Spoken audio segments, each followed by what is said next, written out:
Hi, my name is Lane McKittrick, and I'm founder of Lane of Inquiry, Deafblind Education Research and Family Supports.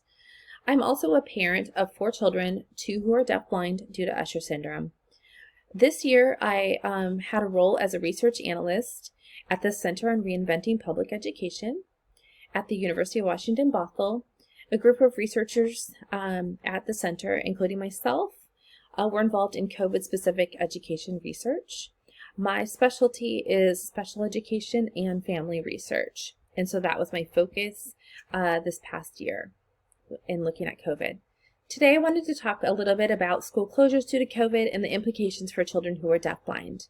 I'm going to be both speaking about my experiences as a parent and also as a special education researcher. Bottom line, the spring, no surprise here, spring did not really go well. What we are seeing across the country is a lot of variation. There were unexpected school closures. We had very little warning of this, which we were asking districts and schools to stand up remote learning with very little warning. So a lot of what was going on was, schools closing on a Friday and then reopening again virtually the next day, or having to come up with paper packets. Trying to figure out technology and a lot of things with very little notice. Some districts took months to provide these learning programs. Some did it pretty quickly, but that was fairly rare. Others never came through at all. But regardless, a lot of more burden of students' learning fell on parents and guardians. Parents and guardians were playing different roles, holding different roles than they had in the past. They were needing to figure out technology, figure out sometimes complex schedules, figuring out what support their family and children needed. And there was just a lot to handle. And parents were doing this while often either working, families were all going through COVID in different ways. Some were worried about, not being employed, health and other things. For students with disabilities, many students were not receiving the needed services and supports. If they were, it was virtual, and we were having to figure out accessibility and how to ensure that we're individualizing the services and supports for students. Because of the lack of planning time that we had, it was a real challenge in the spring. So as we looked at fall and the reopening plans, this summer we asked, well, what will districts learn from the spring?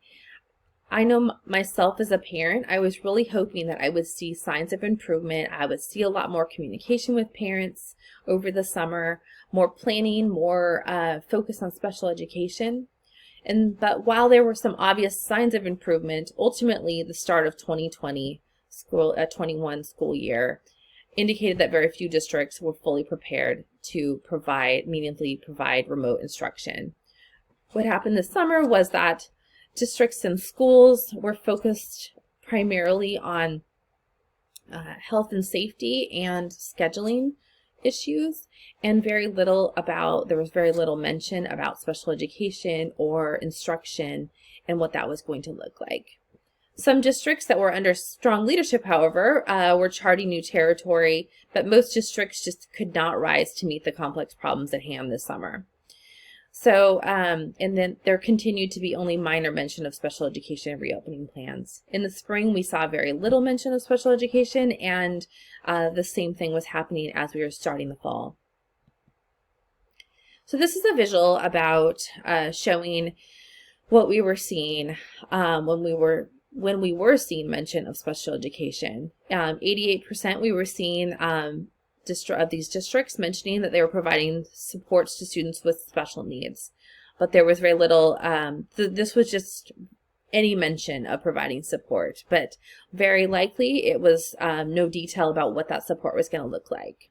52% were planning to provide in-person services for specific needs. So potentially like a resource center for students that are vulnerable populations, such as special education, or something like that.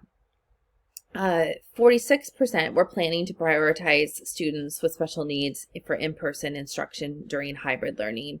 So what we were seeing is when districts were planning to prioritize and bring certain students back early, we were seeing that special education and elementary age students were typically the ones that were the first to come back in about half of the districts.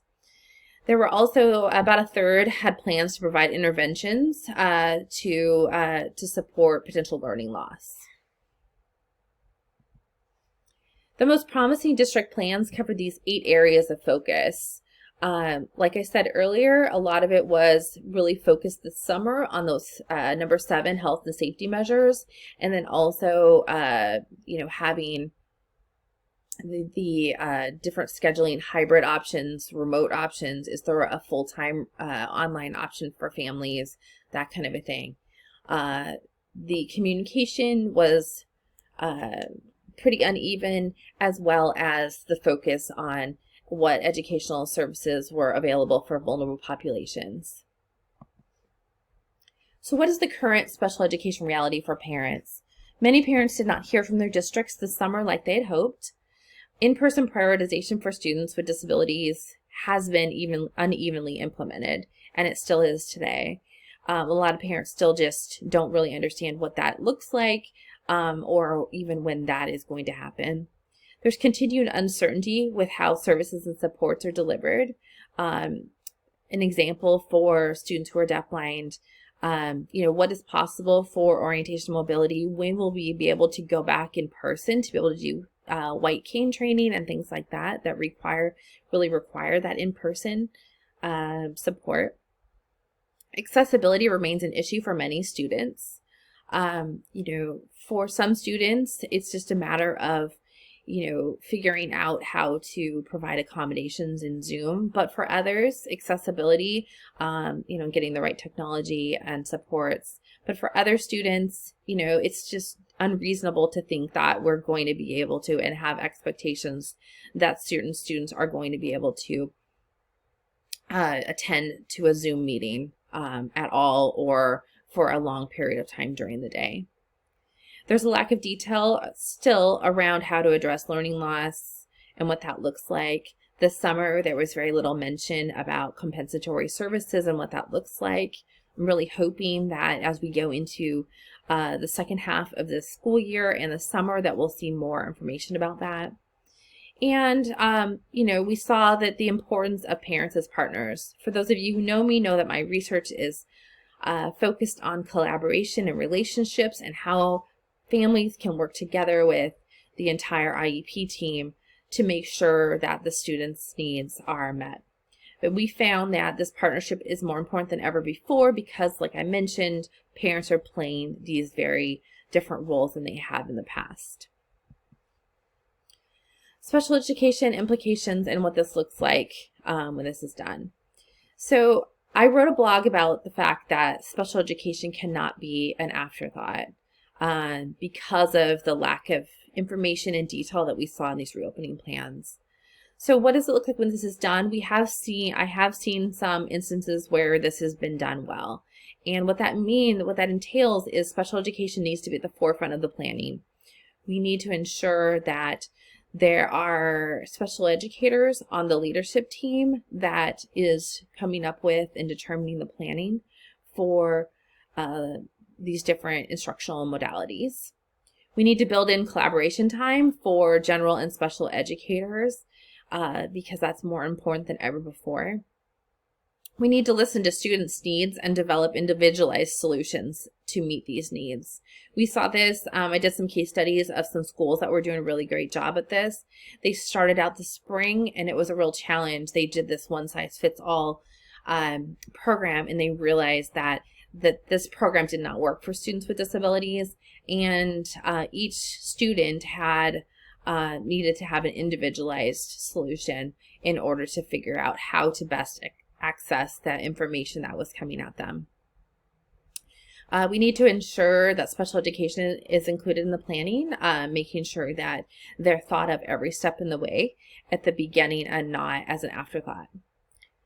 Build on what's working and really look at the bright spots. So if we continue to focus on the negative and the challenges, I think we're doing a disservice. We need to also think about some of the things that are working really well. Some students are really thriving in this environment, and why are they thriving, and what can we learn from it? Providing an exclusive education for students with disabilities, regardless of instructional modality. So what does that look like? What does it mean when we put a student in a Zoom room by themselves? What does it mean when a student no longer can be in their least restrictive environment because it's not accessible? We need to think about all of those things. We need to find ways to address the social and emotional needs of our students. And we need to make sure to prioritize family relationships and communication. Communication has always been important in those relationships, but it is more important than ever before. We are all under an extreme amount of stress. And so we know that when we're under a lot of stress, that communication in those relationships are so incredibly important. So what does this mean for students who are deafblind? For our students, I know for myself, we have large IEP teams, complex needs many times. And so these relationships and team collaboration are more important than ever before. I'm doing a study. I've talked to a lot of parents about the relationships and the collaboration and how important that has been during COVID in order to come up with these individualized solutions to meet their students' needs. Students have unique needs. I talked about this earlier, but a one-size-fits-all approach won't work. We know this as parents of children who are deafblind. It never did work. A one-size-fits-all approach has never worked. And that's why a lot of the previous research on special education for students who are deafblind is out there. It requires good communication, problem solving, and really coming up with an individualized approach. Always thinking outside the box, trying to figure out, gosh, I'm seeing something going on. How can we sort of adjust and make things, tweak things in order to make that work? We've seen before COVID even, the need and the benefits of having constant communications, not just a once a year meeting, but always meeting to talk about what's going well, what challenges, what new things are coming up, and how can we problem solve and make this work. But for some students who are deafblind, remote learning is just not possible. We talked about accessibility and the fact that some students just are not going to be able to attend to remote learning. Some students have not been able to have the services and supports that they need in order that are medically necessary, and that still remains a challenge. For many who are able to access Zoom and other online platforms, it really was finding a way to mitigate the Zoom fatigue. I know at the beginning of the school year, our school really ramped up the synchronous or the live instruction, and my son Dalton was really tired every day. And so it really takes working with the IEP team to put in additional accommodations and supports in place, such as the camera off, breaks, alternative ways to show engagement, providing recordings of the videos and transcripts. But again, you know, I feel like we started in the spring and the beginning of the school year. It was sort of that one-size-fits-all approach. And so it was really difficult to try to find these individualized ways that work for each student to mitigate some of this fatigue and make it possible for them to attend and with their class online. Accessibility still is an issue. It took us about 3 months to really figure this out for our son Dalton, who is a current 7th grader. It's thinking about captioning, how to get the FM system if you're wearing hearing devices, a virtual interpreter, document cameras, lighting. There's a bunch of different computer settings for font size. I know I'm pretty tech savvy, and it was really challenging even for me to try to figure this out, being here looking at the computer with my son Dalton, even with that support. Seeking out additional services such as Teacher of the Deaf or Teacher of the Visually Impaired or any other services. So like I mentioned, you know, a lot wasn't happening in the spring and summer. And so what do students, what's the potential regression? What are the needs in order to make sure that the students and the children are able to access the information as best as they can? Additional teacher check-ins to make sure students have what they need for the week and check for understanding. I know I can speak as a parent as, sometimes you don't know what you don't know because you can't, because of the visual impairment or the hearing loss. And so those additional teacher check-ins, it's the same thing virtually. You may not have been able to have true access to all of the information. And so those additional check-ins to make sure that students know what they need to do, have all the supplies and things that they need in order to be successful. And checking in also not just with the students, but the families to see how things are going and what needs are coming up so that those can be addressed. Self-advocacy and self-determination are more important than ever before.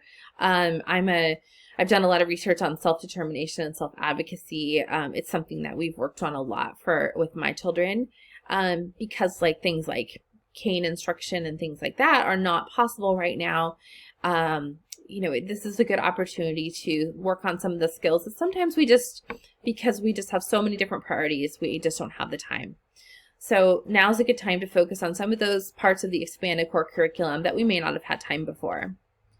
And then also there's the social emotional impact. So a lot of our kids haven't been able to, be with their peers in person. They haven't been able to get those services and supports. And so really taking the time to address any social and emotional impacts that the family is noticing for their children. So I hope this was really helpful to describe what I've learned over the past year. Some resources that I hope are helpful for you. The National Center on Deafblindness has some strategies. National Family Association for Deafblind. You can always contact your state deafblind project if you need help and support. Ava's Voice has a resources page with an online training for parents of children with Usher syndrome and educators. My nonprofit, Lane of Inquiry, I'm putting out constantly some resources, both for virtual instruction and in general, how to collaborate with IEP teams. American Foundation for the Blind has a lot of COVID resources, and they recently put out findings from a recent survey. Paths to Literacy, and I did want to mention that all of the school closure data that I mentioned earlier in this presentation is available at the Center on Reinventing Public Education's website at www.crpe.org. If you have any questions at all, feel free to reach out to me, and I wish you all the best for the second half of the school year. Thank you.